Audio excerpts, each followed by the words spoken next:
Hey, I want to welcome on to the show from Bama Online, the publisher and owner. That is Tim Watts. Get us set for Tennessee and Alabama. Tim, as always, thank you for joining us. And a big week coming up, both for Tennessee and Alabama. A what's always a big rivalry game. It's a very important game for both programs.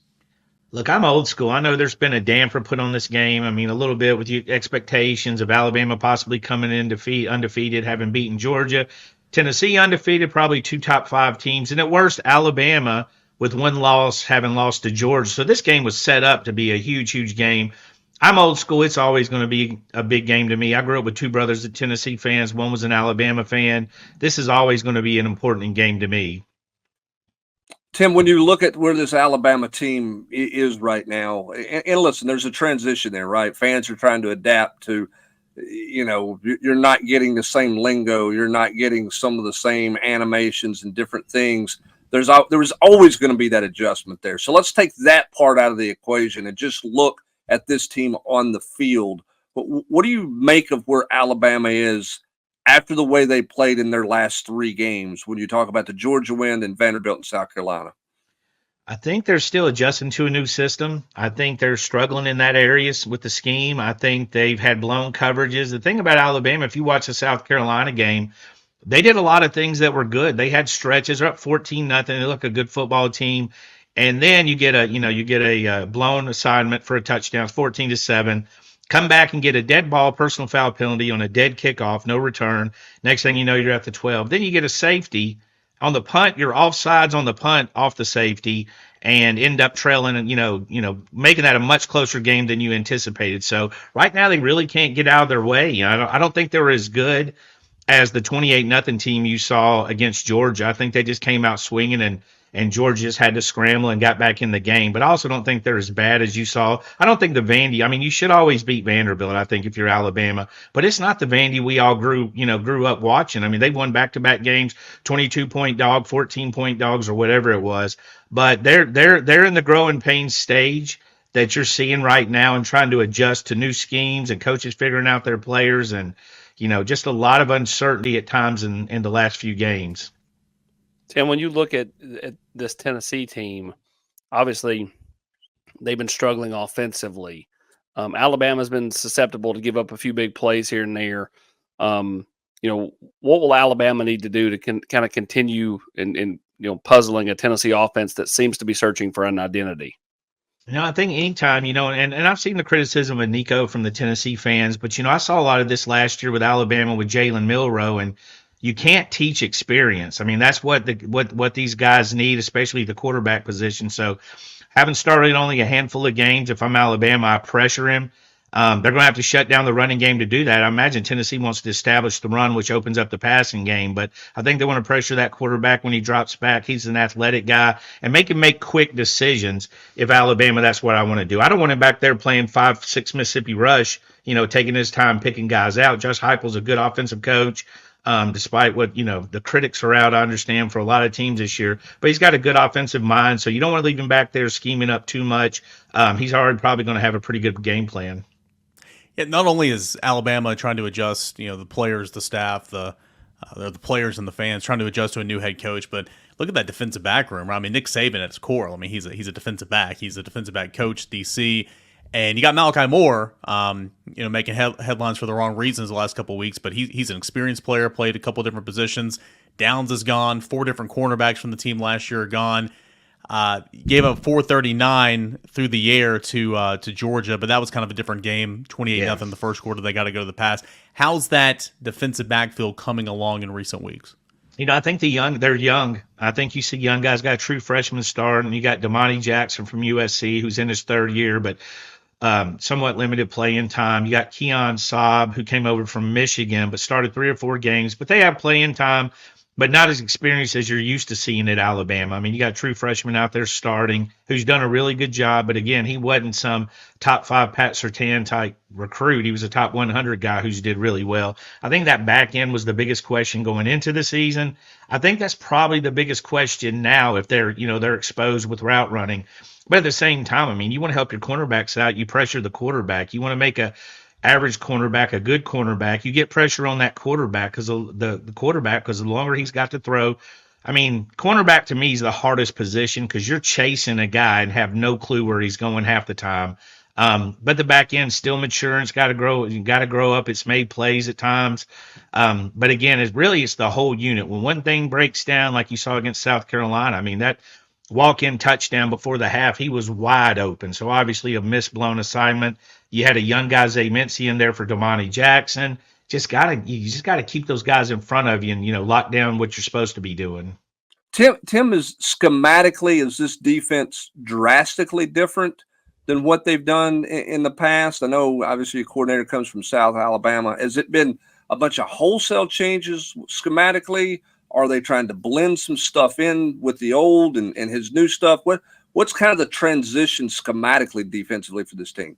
I mean, it's a 3-3-5. It's got 4 men front at times. You got basically 2 defensive linemen, the bandit position, which is the edge guy, and then you got a linebacker walked up. It's definitely different. I mean, it's different what they're used to, but it's simpler in the logistics of it. But it's also, Saban's back end was a mess. That's the one thing we heard from day one. It was hard to learn, really good, but if you messed up, I mean, you saw that with Tennessee. They found one play 2 years ago and just ran it repeatedly, rinse and repeat. So when something got a hold of you, it's easier from that aspect. But I mean, it is a fundamental change. The defensive line's totally different. They call it the swarm, trying to do different things, and some games you'll see them have pressure. They had good pressure on Beck. I felt like they had good pressure this week. And then against Vanderbilt, you didn't really have anything, working for them. I mean, it's a tough offense to stymie, but they pretty much had their way with the defense. Tim, when you look at this game, obviously it's big for both teams. What's the mood of the Alabama fan base right now, just based off of the last 2 weeks? No good. It's no good. I mean, this is Join us, Tim. I was like, we're that Spider-Man meme where they're pointing at each other. That's us. Yeah, that's us right now. I mean, it was a change, and I knew it was coming. I mean, the people that get outlandish. I mean, y'all got them. When I saw what Nico was wearing, I knew that wasn't a new fashion statement. I knew that was probably something cultural. I knew that wasn't but I didn't know the reaction was that bad. I was texting Grant Ramey yesterday, but on the flip side, you got fans mad that Kalen DeBoer gave the players ice cream. I mean, that's like, I don't. How dare he? No, seriously, they're upset. He wore a dry fit the week before. You know what I mean? I mean, if you lose, that matters. Mike Elko's winning. Don't nobody care he's showing up looking like he just cut the grass because he's a hell of a coach. You know what I mean? He's out there kicking your butt wearing a sweatsuit. But if he loses, they're going to be like, put a tie on. That's not really going to matter. And you knew it was coming with Saban. He's an old school guy, no music at practice. Now they play music at practice and all that stuff. The mood's kind of at shock. And the one thing that surprises me the most about every fan base is they have no remembrance from last year. Alabama had these games last year. Alabama really struggled against Arkansas. I mean, I had a friend of mine, several of them say, when's the last time you felt Alabama wasn't prepared for a game? I said, right before they snapped 4th and 30 damn one, I felt like maybe they weren't as prepared as I thought they could have been. Afterwards, I'm like, what a game call. But, up to that point, there's a lot more closer games than it is. Football's changed. You lose talent. You try to play, so you got to play freshmen. So I get the Alabama fans adjusting to what they're having to go through. It's not really surprising, but I don't think ice cream and hoodies matter. It better not. I love them both. Tim, I want to ask you offensively.